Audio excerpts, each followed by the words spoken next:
अब मंदिर पास में है नहीं, इसलिए कुंड की व्यवस्था नहीं है यहाँ पर। कोई नहीं, इसी में क्या गाते सब देंगे, है ना। भावना भाव के भूखे हैं भगवान। टाइम कितना हो गया? 7:03। तो सूक्ष्म यज्ञ करेंगे संक्षेप में, है थोड़ा सा और इसको बढ़ाएंगे जैसे हम लोग करते हैं। तो उससे पहले कुछ जहाँ से हम आए हैं देव सरस्वती विश्वविद्यालय से 5 मिनट में उसके बारे में बता देते हैं। किन्हीं को कभी इच्छा हो तो वहाँ आइए। शांति कुंज कौन कौन गए हैं? 4 लोग गए हैं ना शांति कुंज। जो नहीं गए हैं उनसे निवेदन है कि कभी टूर बनाइए शांति कुंज के लिए। काफ़ी कुछ है वहाँ घूमने के लिए, लेकिन हरिद्वार जाएं तो शांति कुंज जरूर जाइए। 8 किलोमीटर है स्टेशन से, ऋषिकेश रोड में हाईवे पर ही स्थित है शांति कुंज। 5 नंबर गेट से एंट्री है। रहने खाने सब चीज़ फ्री, मतलब आवास सब चीज़ वहाँ 3 दिन तक के लिए आप आराम से रहिए। उसके अलावा भी आपको यदि साधना करनी हो तो 9 दिवसीय साधना चलती है 9 दिन के लिए। माता जी कहती थी जिस तरह से बच्चे 9 महीने तक माँ के गर्भ में रहता है, उसी तरह से आप लोग यहाँ पर आओ तो 9 दिन तक समझो कि मैं माता जी के गर्भ में हूँ। तो यहाँ जो मिले वही खाना है और गेट से बाहर नहीं जाना है किसी को। तो 9 दिवसीय वहाँ साधना चलती है। उस 9 दिवसीय साधना में आपको 24,000 जप करने पड़ते हैं गायत्री के। 24,000 जप, 3 घंटे जप रोज होती है। 30 माला की जप होती है। तो जब गायत्री मंत्र तो पता हो ही गया है, माला वहाँ मिल जाएगी। ये दुपट्टा लेकर के जाना है। माताएं जो जाएंगी उनको पीली साड़ी चाहिए, 2 पीली साड़ी रखें, अल्टरनेट पहनते रहें। भाई जो जाएंगे उनको पीला धोती, पीला कुर्ता, मंत्र दुपट्टा सब कुछ चाहिए। हम तो ऐसे डाल रहे हैं, वहाँ सबको चादर की तरह ओढ़ना पड़ता है। और ID कार्ड मिलेगी ताकि पता चल जाए कि ये सब साधक हैं 9 दिवसीय साधना। उसमें भी अब 2 कैटेगरी हो गई। एक कैटेगरी तो है बिल्कुल मौन 9 दिन तक, और एक है जो बोल सकते हैं। उसमें 2 ढंग की होती है 9 दिवसीय। लेकिन सबसे टाइट शेड्यूल जो शांति कुंज में 9 दिवसीय वालों की, सुबह 3:30 बजे जागरण, 4 बजे आरती में आना, फिर 4:30 बजे गुरुजी की ध्यान होती है जो हम लोग यहाँ तो नहीं करा पाए ध्यान को। 3 शरीर का ध्यान होता है गुरुजी की आधे घंटे की। उसके बाद फिर जो 9 दिवसीय वाले हैं वो लोग 1.5 घंटे जप में बैठते हैं सुबह में 5:30 से 7 बजे तक। यज्ञ शुरू हो जाती है 5:30 बजे वहाँ पर रोज। जब से शांति कुंज की स्थापना हुई है 1971 में, तब से अभी तक रोज यज्ञ हो रही है, कभी यज्ञ नहीं बंद हुई। कोविड के समय भी यज्ञ हुई है। 9 दिवसीय साधना के बीच में बंद किया गया था कोविड के समय में। तो 71 से लगातार यज्ञ हो रही है। सुबह 5:30 बजे से 8 बजे यज्ञ खत्म हो जाती है। फिर आप लोग जप करके उठिए, यज्ञ कीजिए। यज्ञ करने के बाद फिर एक प्रवचन होती है 1.5 घंटे की, प्रवचन सुनिए। फिर भोजन कीजिए, आस्वाद भोजन। उसके बाद फिर आप आराम कीजिए। फिर 1:30 बजे माता जी की आवाज़ में ज्योति अवतरण साधना होती है 15 मिनट की। ज्योति अवतरण साधना कीजिए, फिर आधे घंटे के लिए जप कीजिए। फिर एक लेक्चर होती है। उस लेक्चर के बाद फिर आप आरती में जाएंगे। 5 बजे आरती होती है शाम में, माता जी की आवाज़ में होती है सुबह शाम आरती। आरती के बाद फिर आप नादयोग करेंगे, जो यहाँ नादयोग करते हैं 6 बजे। 6 बजे जो नादयोग होती है शांति कुंज में, तो नादयोग के समय कोई भी चलता फिरता नहीं है वहाँ पर। कहीं भी जहाँ भी नादयोग होती है, यहाँ हम लोग तो छोड़ देते हैं। जहाँ भी नादयोग होती है वहाँ पर जितने भी गार्ड रहते हैं वो लोग सब जहाँ हैं आप वहीं बैठिए। तो जिनको पता है वो अपना व्यवस्था कर लेते हैं पहले, जिनको नहीं बैठना वो निकल जाते हैं बाहर गेट से। जिनको बैठना है वो अपने व्यवस्थित जगह पर आ जाते हैं कहाँ बैठना है। या फिर कहीं भी अब बाथरूम के पास रहेंगे तो वहीं बिठा देंगे वो, आपको बिल्कुल नहीं चलना एक कदम भी। बैठे रहें, मौन रहें चुपचाप। तो ये व्यवस्था है। माता जी ने कहा था कि संध्या काल में किसी भी प्रकार की हलचल नहीं होनी चाहिए, क्योंकि उस समय विश्व ब्रह्मांड से कुछ ऐसी चेतनाएं उतरती हैं जिनको डिस्टर्बेंस होती है। यदि वो चेतनाएं ना आए तो धरती जो है जैसे मृत व्यक्ति हो जाता है उस प्रकार के हो जाएंगे। तो सुबह गुरुजी के ध्यान, दोपहर माता जी के 15 मिनट के ध्यान, और शाम भी माता जी के द्वारा ही ध्यान कराई जाती है नादयोग साधना 15 मिनट 6 से 6:15 जो यहाँ चलती है अपनी। नादयोग के बाद फिर लेक्चर होती है वहाँ पर 1.5 घंटे की। लेक्चर के बाद फिर एक दिन यहाँ पर परसों हम बजाए थे रात्रि प्रार्थना, विधाता तू हमारा है, तो वो बजती है रात्रि 9 बजे। उसके बाद शांति कुंज की क्रियाकलाप बंद। 9-10 के बाद सब शयन कीजिए, फिर सुबह उठिए 6 घंटा नींद लेने के बाद 3:30 बजे, दिन भर में नहीं किसी को सोना है। तो ये शेड्यूल है आपकी 9 दिवसीय साधना वालों की, इतनी टाइट शेड्यूल है। तो आप लोग आइए वहाँ पर साधना कीजिए। गुरुजी ने शांति कुंज की स्थापना इसलिए किए थे, गुरुजी कहते थे नवयुग के ज्ञान गंगोत्री है शांति कुंज, भाव संवेदनाओं का जागरण होता है शांति कुंज में, 21वीं सदी का द्वार है शांति कुंज, महाकाल का घोंसला है शांति कुंज। इस तरह से उन्होंने संबोधन किया है। चेतना की शिखर यात्रा कभी मिले 3 भाग में है। चेतना की शिखर यात्रा मोटी पुस्तक है, उसमें 1971 में जब स्थापना हो रही थी शांति कुंज की, तो उसमें ऐसे ऐसे वृतांत लिखे गए हैं। कहा गया है कि खूब मूसलाधार बारिश हुई पहले, और उस मूसलाधार बारिश के बीच में जब बिजलियां जब कड़क रही थी आकाश में, तो कहीं त्रिशूल बन रहे थे, कहीं शंख बन रहे थे, कहीं चक्र बन रहे थे। इस तरह से ऊपर आकृतियां बन रही थी जिस दिन स्थापना हो रही थी उसकी। स्थापना 3-4 दिन लगातार यज्ञ हुए, कई सारे यज्ञ हुए, रुद्र यज्ञ हुए, दुर्गा यज्ञ हुए, चंडी यज्ञ हुए। तो उस तरह से यज्ञ हुआ, वो सब आकृतियां 3-4 दिन तक बनते रहे। कहीं शिव की जटा दिख रही है, कहीं चंद्रमा दिख रही, इस तरीके से। गुरुजी के बारे में कहा गया था 1935 में गुरुजी की आयु 22 साल रही थी। 1911 में जन्म हुआ था, लगभग 22 साल की उम्र रही होगी। उस समय कई सारे साधु महात्मा आ गए कि मैं कल की अवतार, मैं कल की अवतार। अब ऋषि मुनि परेशान हो गए, सब अब हल्ला करें कल की, तो फिर आदमी मानेगा किसको कल की अवतार कौन। क्योंकि भगवान राम जब आए थे तो 12 ऋषि पहचान पाए थे कि ये परब्रह्म की अवतार है, युगांतरकारी चेतना युग परिवर्तन के लिए है। उसी तरह जब भगवान कृष्ण आए तो मात्र 2 लोग पहचान पाए थे, भगवान वेदव्यास और दुर्वासा जी, कि ये भगवान के अवतार है। बाकी तो सब जैसे आज कथावाचक करते हैं वही सब समझते थे उस समय भी। तो पर ब्रह्म को कोई समझ नहीं पाता है, और समझ इसलिए नहीं पाता है कि गुरुजी लिखे हैं गायत्री चालीसा में, जानत तुम ही हो जाई। जिसको आप जनाना चाहते हो वही केवल आपको जान पाता है। हमारी इतनी बुद्धि नहीं कि हम उसे जान पाए। इसी प्रकार की गुरुजी की भी थी। तो ऋषियों ने कहा कि कैसे पता चले कि कल की कौन है।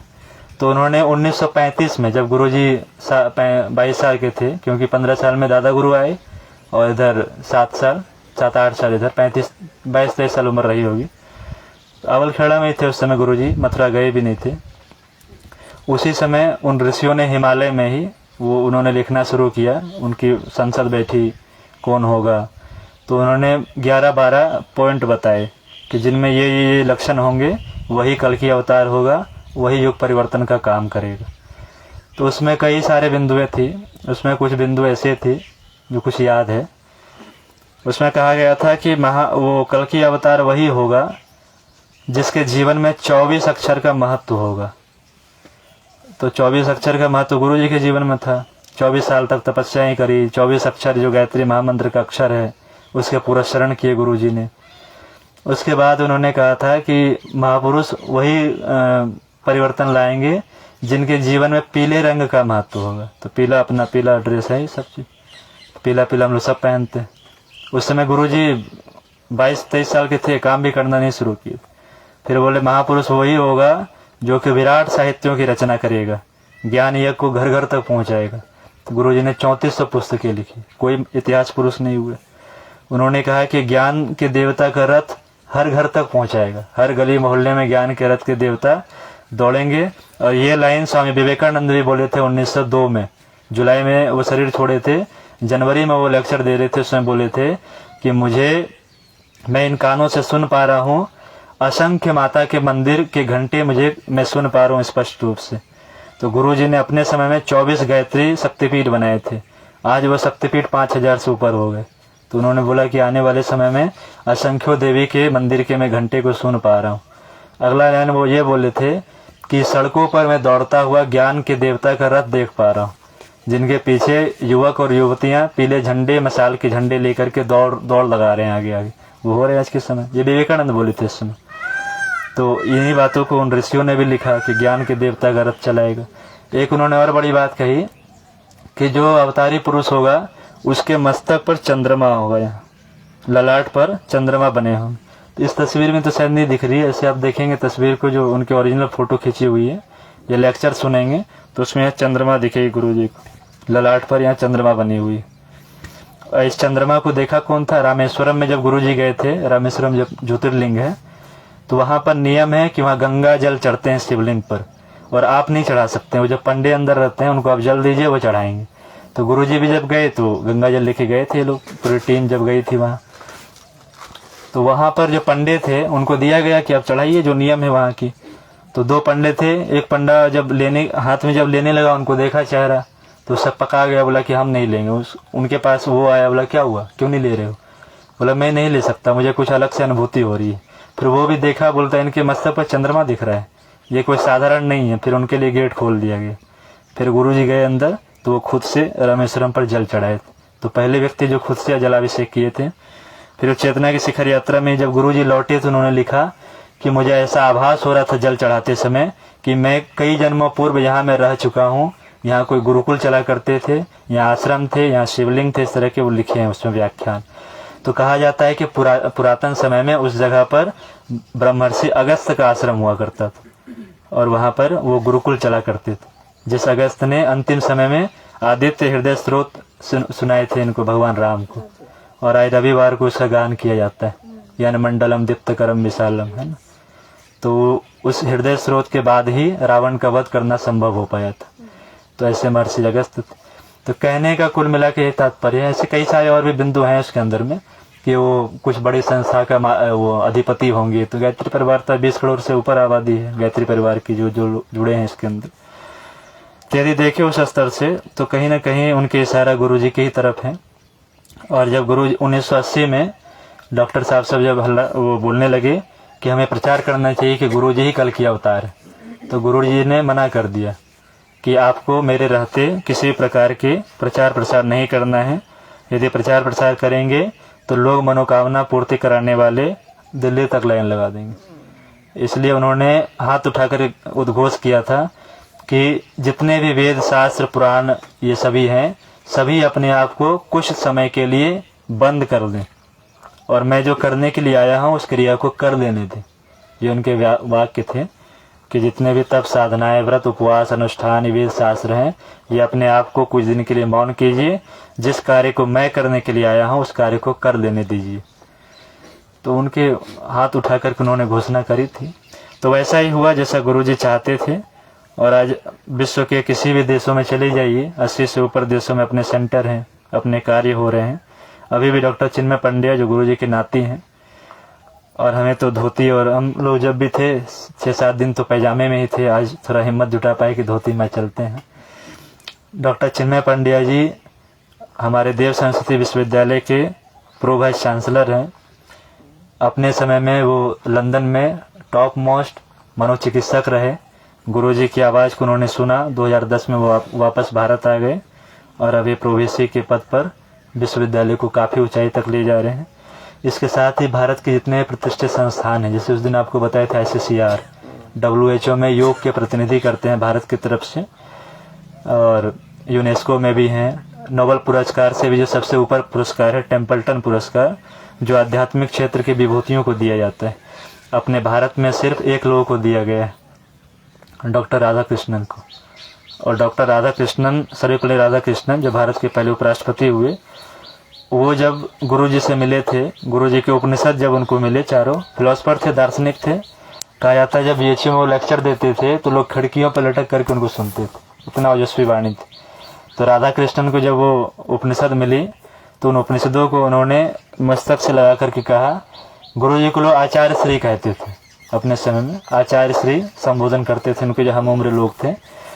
तो सर्वपल्ली राधाकृष्णन अपने मस्तिष्क से लगा करके बोले, यदि ये साहित्य मुझे पहले मिल गया होता तो मैं राजनीति में न जा करके आचार्य श्री के चरणों में बैठकर अध्यात्म की शिक्षा ले रहा होता। ये उनके वाक्य थे।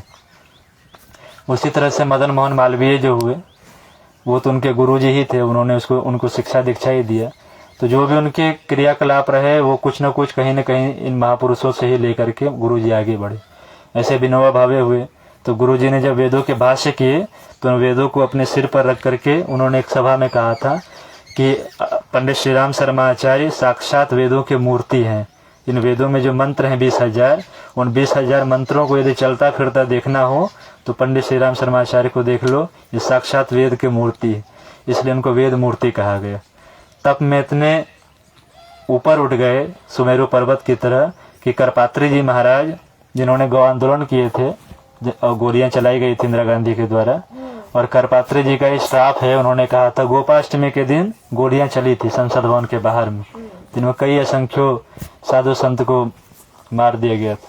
उसी समय करपात्री जी महाराज हाथ उठा के उनको श्राप दिए थे कि जिस अहंकार में तू डूब करके ये कुकृत्य कर रही है गौ माताओं पर, गोपाष्टमी के दिन थी, इस दिन ही तेरे समूल वंश का नाश होगा। और उस गोपाष्टमी के दिन ही इंदिरा गांधी भी मरी, संजय गांधी भी मरे, राजीव गांधी भी मरे, सब गोपाष्टमी को मरे। अब ये जो 2-3 वंश है ये दिन न सुधरे तो ये भी उस करपात्री जी महाराज के साथ में जाएंगे। तो बाकी की राजनीतिक पार्टियों को ये सबक लेना चाहिए कि गौ इस सृष्टि की प्राण है। गौ का मतलब ही होता है प्राण। गौ यदि नहीं होंगी सृष्टि में तो प्राण तत्व भी समाप्त हो जाएगा सृष्टि से। इन पर सोचना चाहिए लोगों को। और देखा तो ये भी गया कि बीजेपी सरकार में जो गौमांस का निर्यात और बढ़ गया। तो इन चीज़ों को देखें, बोलते कुछ और हैं, करते कुछ और हैं। तो गौ माताओं का जो संरक्षण नहीं होगा तो सृष्टि बचने वाली नहीं है। गौ आधारित खाद्य को हमने छोड़ दिया, कीटनाशक उपयोग करने लगे, इसलिए हम सभी बीमार पड़ रहे हैं। तो हमें जीवन को बचाना है, प्रकृति बचाना है, तो गौ को बचाना ही पड़ेगा। बिना गौ के इस जीवन का आधार नहीं है, पृथ्वी का आधार। तो करपात्री जी महाराज जो उनका नाम करपात्री जी, ऐसे उनका नाम था हरिहरानंद सरस्वती। तो करपात्री इसलिए पड़ा कि वो इस तरह से भोजन लेते थे, किन्हीं के भी द्वार पर जाते थे तो इस तरह से हाथ में भोजन लेकर के भोजन ग्रहण करते। तो इसलिए उनका नाम ही पड़ गया करपात्री। कर को जो पात्र बना के भोजन ले वो हो गए करपात्री। तो प्रारंभ में तो गुरुजी किसी को समझ में ही नहीं आए। करपात्री जी ने भी विरोध कर दिया कि गायत्री को बोला नहीं जाना चाहिए, यज्ञोपवीत सबको नहीं देना चाहिए। लेकिन गुरुजी सामूहिक रूप से माताओं को भी यज्ञोपवीत, सबको यज्ञोपवीत दे रहे थे उस समय। बाद में करपात्री जी को समझ में आया कि गायत्री को यदि इस तरह से नहीं किया जाता तो गायत्री कर्मकांड के पोथी में बंद हो जाती। तो अंतिम में उन्होंने कहा कि तप के पराकाष्ठा कोई है तो वह है पंडित श्री राम शर्मा आचार्य। जो शांति कुंज जाएंगे सारे कोटेशंस कब कब कहाँ कहाँ कहे गए हैं वो सब लिखे हुए हैं वहाँ से। और उन्होंने ही कहा कि गायत्री को यदि प्रत्यक्ष रूप से देखना है तो आचार्य श्री में देखो। उसी तरह से एक हुए आर्य समाज के।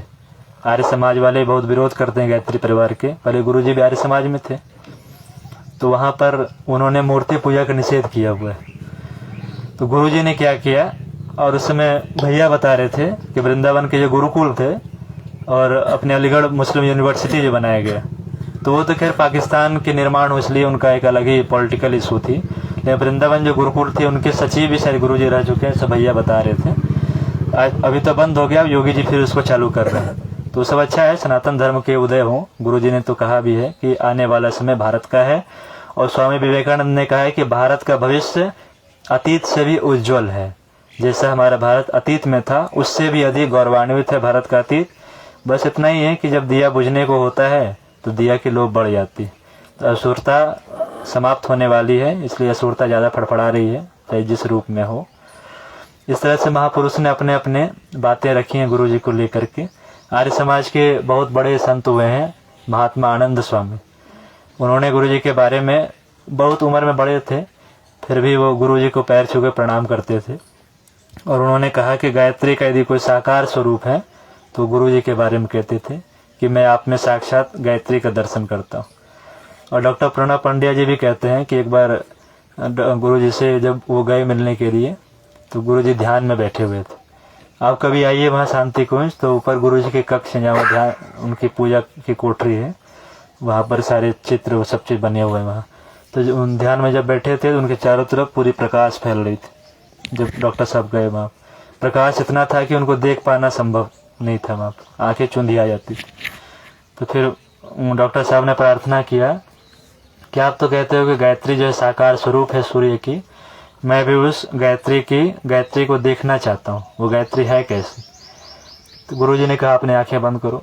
जब ऐसे आंखें बंद किए तो गुरुजी जहाँ खड़े थे वहीं पर गायत्री उनको दिखने लगी। तो गुरुजी साक्षात गायत्री के ही स्वरूप हैं, गायत्रीमय हो गए थे अंत में। वैसे भी कहा गया है कि जो गायत्री के 24 महापुरुषन कर लेता है वो गायत्री के सभी तत्वों को अपने जीवन में धारण कर लेता है। जैसा उस दिन बाबूजी भी बता रहे थे कि प्रतिमा तो केवल खुली किताबें हैं, ऐसा गुरुजी ने भी लिखा प्रज्ञा पुराण में। वो सिर्फ और सिर्फ शिक्षा लेने के लिए, सभी मनोविज्ञान की प्रयोगशाला है वो सब। जैसे चंद्रमा है तो हर चीज़ की एक अलग व्याख्या है। मनोवैज्ञानिक रूप से देखें, ऐसा भी नहीं कि उनका अस्तित्व नहीं है, भगवान शिव हैं, लेकिन उनको वैसा जो सजाया गया ना, सब माताएं पहनती हैं आभूषण पहनती हैं, तो आभूषण तो पहनती हैं, लेकिन उनको पहनने का कारण भी है, क्यों पहनती हैं। उनके जो 16 श्रृंगार बताए गए हैं, 16 श्रृंगार क्यों किए जाते हैं, उनकी भी वैज्ञानिक व्याख्या है कि कहाँ कहाँ कौन कौन से जेवर पहनने से क्या क्या उनके शरीर पर प्रभाव पड़ते हैं। जैसे ब्लड प्रेशर को नॉर्मल करना है उनके लिए क्या करें, अलग अलग चेहरे के तेज को बढ़ाना है उसके लिए क्या करें, तो उसके लिए 16 संस्कार का विधान। आप सोचिए 20 श्रृंगार क्यों नहीं रखा गया। इसी तरीके से अलग अलग श्रृंगारों का, आभूषणों का अलग अलग प्रभाव होने के कारण अपने प्राचीन परंपराओं में इस तरह के व्याख्यान को रखा गया। तो इसी तरह से महापुरुषों ने अपने अलग अलग व्याख्याएं गुरु जी के विषय में करी हैं। तो हम सभी का तो अपना कुछ भी नहीं कि गुरु जी से आप जुड़े, इसलिए हम लोग ये सब बोलते रहते हैं। वैसे भी कहा गया है कि गुरु की प्रशंसा करना शिष्य का सौभाग्य है। तो हर क्षण यदि करें तो अपने गुरु की प्रशंसा करें, अपनी प्रशंसा ना करें। अपने प्रशंसा से बचें, अपनी प्रशंसा सुनने से भी बचें, लेकिन गुरु की प्रशंसा करें ताकि आपके अंदर का शिष्यत्व और समर्पण के भाव और जगे। इसलिए हम लोग बार बार आपसे ऐसे अवतारी सप्ताहों की व्याख्या प्रशंसा करते हैं। परम पूज्य गुरुदेव बगल में जो है माता जी, गुरु जी का नाम क्या है गौरव बताइए। तभी बाहर जाएंगे पूछेंगे ना कहाँ गए थे तो बताएंगे ना। इनका पूरा नाम जो है वेद मूर्ति तपोनिष्ठ युग ऋषि पंडित श्री राम शर्माचार्य। तो इस युग के ऋषि हैं, कोई साधारण बात नहीं है, संपूर्ण युग के ऋषि हैं। और ऋषियों ने कहा है कि संपूर्ण युग परिवर्तन का जो बागडोर है गुरु जी के ही हाथ में। गुरु जी के हस्ताक्षर के बिना कोई भी कार्य संभव नहीं है। इसलिए गुरु जी के साहित्यों को आप पढ़ेंगे तो आज की घटनाओं को घटता हुआ उन साहित्यों में आप पाएंगे। जो भी बातें घट रही हैं वो सभी उन साहित्यों में लिखी हुई। इसलिए जिन्हें भी गुरु जी से जुड़ने का भाव हो, यदि चाहते हैं कि गुरु जी हमारे जीवन में आए, हम उनके शिष्य बने, उनके कार्य को आगे बढ़ाएं, तो आप शांति कुंज जाइए, मथुरा आ सकते हैं, अवलखेड़ा आ सकते हैं, या आपके आसपास के कोई शक्तिपीठ हो वहाँ पर जाइए। वहाँ जो परिवाजक हैं उनसे बातें कीजिए, उनसे और चर्चा कीजिए। और यदि कभी दीक्षा लेने का मन हो तो आप दीक्षा किसी भी शक्तिपीठ पर ले सकते हैं। और सबसे अच्छा सौभाग्य है कि आप शांति कुंज में आकर के दीक्षा लीजिए या मथुरा अवलखेड़ा में लीजिए, तो और भी अच्छी बात है। तो बस यही बताना था आप लोगों को। ये अपनी शांति कुंज हो गई। 1911 में संक्षेप में बताए थे। 11 में गुरु जी का जन्म, 26 में दादा गुरु से मिलन हुआ उनका, 24 साल तक तपस्याएं थी, बीच में जेल जाना पड़ा आज़ादी की लड़ाई के लिए, 3 साल बढ़ गई। 53 में मथुरा में यज्ञ हुए और इस युग का पहला 108 कुंडीय यज्ञ था। बाद में 4 साल के बाद सहस्त्र कुंडीय यज्ञ हुए, जिसमें काफ़ी आश्चर्य तत्व भी हावी हुए, लेकिन ऋषि सत्ताओं ने भी उतना ही साथ दिया। और जो आप यज्ञाग्नि देख रहे हैं मथुरा में, सबसे पहले जो यज्ञ अग्नि आई थी वो दादा गुरु जो हैं, आप देखेंगे यूट्यूब पर कभी डालेंगे ना, दादा गुरुदेव गायत्री परिवार खुल जाएंगे उसमें। तो दादा गुरुदेव के जो हवन कुंड हैं जो हजारों साल पुराने हैं, वहाँ से यज्ञाग्नि लाई गई थी मथुरा। वो यज्ञ की अग्नि अभी भी वहाँ प्रज्वलित है, वहाँ शांति कुंज में भी है और आपके अगर वहाँ अवलखेड़ा में भी।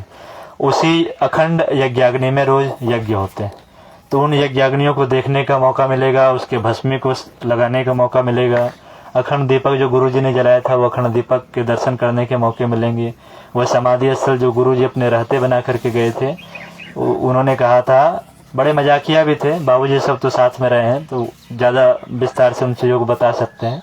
हम लोग तो बाबूजी सबको सुनते हैं तो वही चीज़ को बताते हैं, हम लोग तो देखे नहीं हैं। तो गुरुजी हंसाते भी बहुत थे।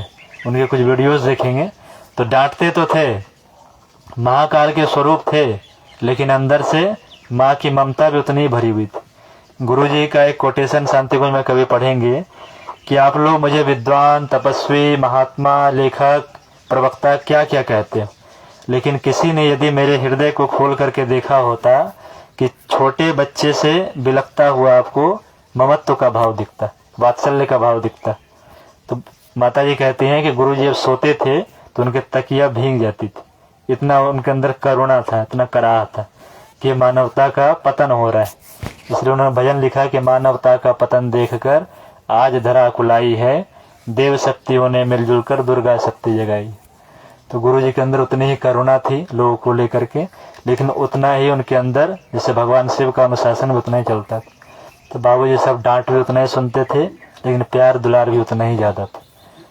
तो वो सब आप जब वीडियोस देखेंगे, छोटी छोटी क्लिप उनकी, तो उसमें ये सब देखने को मिलेगा। बाकी बाबूजी सब सुनाएंगे उन बातों को, ताकि बाबूजी को सुनने का अवसर है, विदाई का संदेश आए देंगे बाबूजी। तो छोटी छोटी बातें रही हैं। सहस्त्रकुंडी यज्ञ हुई उनकी, जो इस युग की राजस्व यज्ञ जो युधिष्ठिर जी ने किया था द्वापर में, उसके बाद ये पहला ऐसा अवसर था जब गुरु जी कर रहे थे। तो कई सारे अवतारी सत्ताएं अदृश्य होकर के उसमें सहयोग भी किए।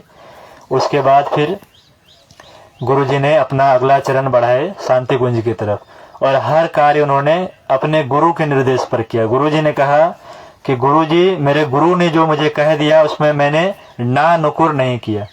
जो उन्होंने कह दिया सो कह दिया। मैंने ये नहीं पूछा कि क्यों करें, इससे क्या लाभ होगा। और हम लोग तो दुनिया भर के प्रश्न उठाते हैं। तो गुरु जी ने कहा, जो उन्होंने कहा जमीन को दे दो समाज को, उन्होंने दे दिया। अवल खेड़ा खाली करके मथुरा निकलो, मथुरा चले गए। मथुरा से बोले आप शांति कुंज निकलो, शांति कुंज चले गए। जिस तरह से भगवान कृष्ण गोकुल छोड़ करके दोबारा गोकुल की तरफ मुड़ करके नहीं देखे, मथुरा में रहे तो मथुरा में ही रहे। गोपियां, वो तो आप गोपी की सब सुने ही हैं, सुनते ही हैं, आंसू बहाते रह गए, लेकिन भगवान गोकुल नहीं वापस गए। मथुरा छोड़ करके जब द्वारका गए तो मथुरा नहीं आए वापस लौट करके, द्वारका में रहे। परम पूज्य गुरुदेव जब अवलखेड़ा छोड़ गए तो अवलखेड़ा दोबारा नहीं गए।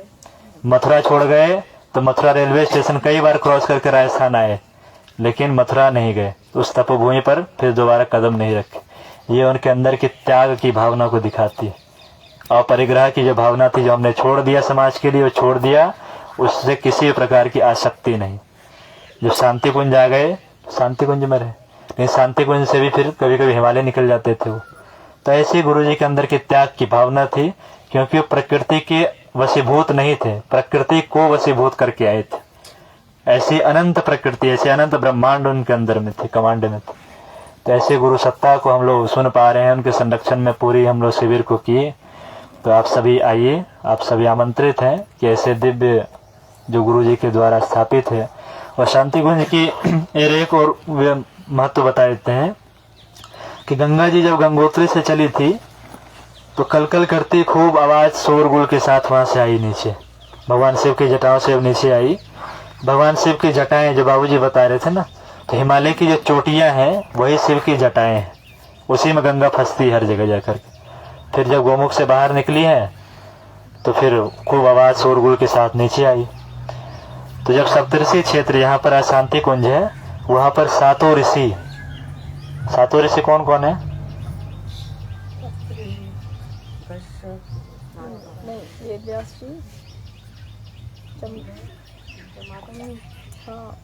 और अग्नि ऋषि भी है। इधर से 7 ऋषियों के नाम नहीं पता है? सप्तऋषि इस युग के 7 है ना, हर युग हर मनु में चेंज होते हैं, मनवंतर। अत्रि है, विश्वामित्र है, वशिष्ठ है, जमदग्नि है, गौतम है, भारद्वाज है। 7 हो गए।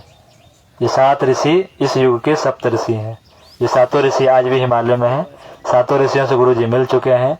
मेरा गोत्र अत्रि है।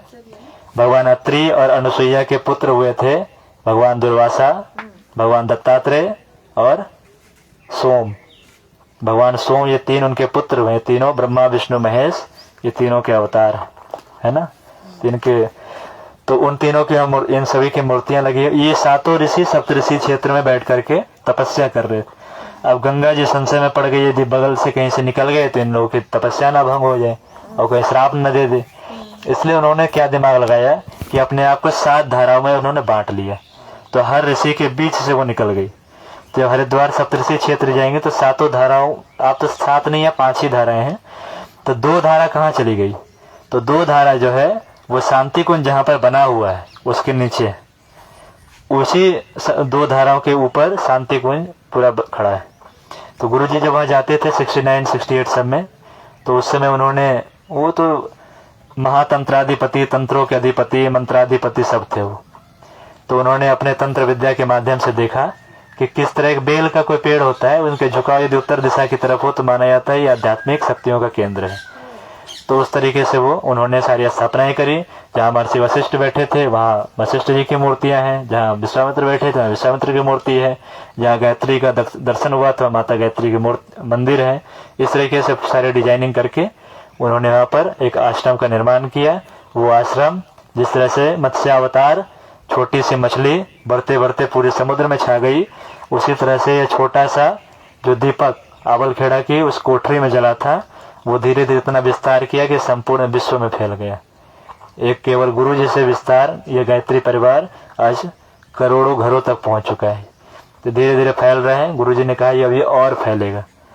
2026 तक पूरे संसार में उथल पुथल की स्थिति है, लेकिन गुरु जी ने कहा है कि जो भी मेरे नाव में बैठ जाएगा संशय रहित होकर के बिना किसी शंका को किए हुए, उसकी नैया पार लगनी ही लगनी है। यदि कोई आकर्षण में लोभ मोह में आकर के यदि कोई उतर गया तो उसको कोई डूबने से बचा भी नहीं सकता है। तो इसलिए बहुत अच्छा भी मौका है, आप लोगों में दीक्षा हो कि हम इस परम सत्ता गुरु से हम जुड़ पाए। आप अनुभव करेंगे, मैंने कभी नहीं देखा, मोहन भैया ने गुरु जी को कभी नहीं देखा, लेकिन कभी भी ऐसा अनुभव नहीं हुआ कि गुरु जी हमारे साथ नहीं है। बाबूजी ने तो उनको देखा है, उनको सुने हैं, उनके साथ रहे हैं, उनका स्पर्श पाया है बाबूजी ने, तो वो अनुभव कर सकते हैं। लेकिन हम लोगों ने उनको इन चर्म चक्षुओं से नहीं देखा, लेकिन फिर भी हम लोग जब भी बात सुनते हैं, कल भी बाबूजी बता रहे थे, तो आंखों में आंसू आ जाते हैं, उनको रोकना पड़ता है, इतना भाव विभोर हम लोग हो जाते हैं। तो गुरुजी हम लोग के साथ हर क्षण है, कभी भी ऐसा में नहीं लगा कि गुरुजी हमारे साथ नहीं है, इसलिए हम लोग इतना चीज कह सकते हैं। तो गुरुजी ही हम लोगों को हाथ पकड़ करके चलाना, मुंह में उंगली डाल करके बुलाना, ये सब गुरुजी की है। बाद में जब ये सब सुनते हैं हम लोग कि क्या क्या बोल गए, जैसे उस दिन होली तो हुई, होली तो एक बहाना थी, लेकिन जिस तरह से ये नृत्य कर रहे थे, उस नृत्य को यदि हम लोग भी देखें तो लगता नहीं है कितना सौम्य स्वभाव, इतनी मीठी बातें करने वाले इतना तांडव कर सकते। मतलब तांडव से कम नहीं था। उसको फेसबुक पर आप देख पाएंगे, भगवान शिव जिस तरह से तांडव करते हैं ना, एकदम हाथों को चलाते हुए, हाथों को लहराते हुए, उस तरह से ये सब गुरुजी ही करा सकते हैं। गुरुजी साक्षात रुद्र के अवतार हैं, रुद्र हैं भगवान, क्योंकि उनके मस्तिष्क में है चंद्रमा, तो रुद्र हैं। गर्दन में 3 धारियां हैं गुरुजी की। गुरुजी की तस्वीर यदि आप देखेंगे तो इसमें बाल थोड़ी छोटी है, यहाँ पर बाल ऐसे उठी हुई मिलेंगी दीपक की तरह। तो एक बार जैसे बाबूजी, उसी तरह से एक और थे बाबूजी, वो एक बार काफी मजाकिया थे। वो एक बार सोचे कि गुरुजी की बालें खड़ी कैसे रहती हैं, ये बालें बाकी सब तो लेटी रहती है, खड़ी कैसे रहती हैं। तो बोले ये पता करेंगे, जो नाई होगा गुरुजी का उनसे पूछेंगे कि ये कैसे क्या है यहाँ पर आके। जो नाई उसको पता होगा, जो नाई तो जैसे तैसे करते रहता है सिर को। तो फिर नाई से पूछा गया, तो नाई बोला कि गुरुजी मुझे भी सिर छूने नहीं देते हैं, वो सिर्फ साइड साइड से करवा करके बाकी वो सामने के खुद ही करते हैं गुरुजी। तो यहाँ पर बताया गया है कि गुरुजी के सिर में जिस तरह से गौ में होते हैं सूर्य नाड़ी होती है, उस तरह से गुरुजी के मस्तिष्क में सूर्य था, वो हमेशा आलोकित चमकता रहता था।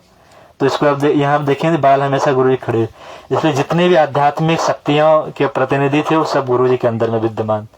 जैसा हमने पहले भी बताया था, गुरुजी एक समय में एक साथ 3125 जगह एक साथ दिखने की क्षमता रखते थे। ऐसा कई लोगों ने देखा भी कि गुरुजी प्रवचन भी दे रहे हैं। एक वाक्य सुना करके बात को विराम देंगे। एक परिजन थे, उन्होंने कहा कि दादा गुरुदेव को तो सिर्फ आप देखे हैं, आप ऐसा कहते हैं, हम लोग तो नहीं देखे, तो हमें दिखाइए कि दादा गुरुजी सच में है, कि आप झूठ तो नहीं बोलते हैं कहीं। तो गुरुजी बोले ठीक है तुम देख लेना। गुजरात के थे कोई परिजन, तो उनको अब वो तो लिखा हुआ नहीं है कहीं पर कि कहाँ बुलाए थे, कब बुलाए थे, वो ये लिखा हुआ कि अमुक जगह पर अमुक समय पर उनको बुलाया गया। तो व्यक्ति उस जगह वहां पर पहुंच गया उस समय में, गुरुजी हरिद्वार में थे उस समय, तो व्यक्ति उस दिन उस समय पर वहां उपस्थित हो गया। तो बहुत देर तक इंतजार किया कोई आए, वो यहाँ बोले हैं तो आएंगे ही। तो कुछ देर के बाद देखे पहाड़ों का, ऐसे पहाड़ के सीन थे, उत्तरकाशी के सीन थे। तो वहां से थोड़ी देर में देखिए कि कोई तेजस्वी व्यक्ति तेजी के साथ पहाड़ों की तरफ से निकल करके बिल्कुल झटके के साथ निकल गए, जैसे लगा कि कुछ झटके में कुछ स्लाइडिंग नहीं ऐसे कुछ होता है, उस तरह से कुछ पास की। उनको लगा कुछ हो ना हो, यही वो दिव्य विभूति थी जिनको गुरुजी दिखाना चाहते। फिर उनको लगा इनको देख तो पाए नहीं हम, फिर वो आगे पीछे देखने लगे, तो उनको फिर झाड़ियों से कुछ आवाज़ आई, तो गए उधर, तो कोई बैठा हुआ था वहाँ पर, पीठ के ऐसे फेस करके पीछे से थे, तो उनके पीठ पर ऐसे वो हाथ रखे, तो ऐसे गर्दन झुका करके उनको देखे। जब गर्दन झुकाए तो देखिए वहाँ गुरुजी बैठे हुए थे। अब वो गुरुजी से तो मिल करके आए थे, अब देखिए गुरुजी थे, बस वो वहाँ से डर करके वहाँ से भागे वो। फिर शांति कुंज आए तो शांति गुरुजी वैसे व्यवस्थित हैं, गुरुजी कहीं गए ही नहीं है, सब परिजन को रोज लेक्चर दे रहे हैं, रोज सब कुछ चल रहे हैं। तब उनको मालूम चला, गुरुजी पहले बोले थे कि दादा गुरु को देखना है तो मुझे देख लो, गुरु क्या देखना है, तो दादा गुरु को मुझ में ही देख लो, बस हो गया। तो इसलिए कहा गया है कि जिस तरह से अग्नि में समिधा को हम डालते हैं तो समिधा अब समिधा नहीं रहता है, वो भी अग्नि बन जाता है। उसी तरह से जब शिष्य अपने गुरु को समर्पित हो जाता है तो शिष्य अब शिष्य नहीं रहता है, वो भी गुरु के स्वरूप हो जाता है। इसलिए गुरु जी कहते थे कि गुरु को पारस कहना भी गुरु का अपमान है, क्योंकि पारस लोहे को सोना बनाता है, पारस नहीं बनाता है, लेकिन गुरु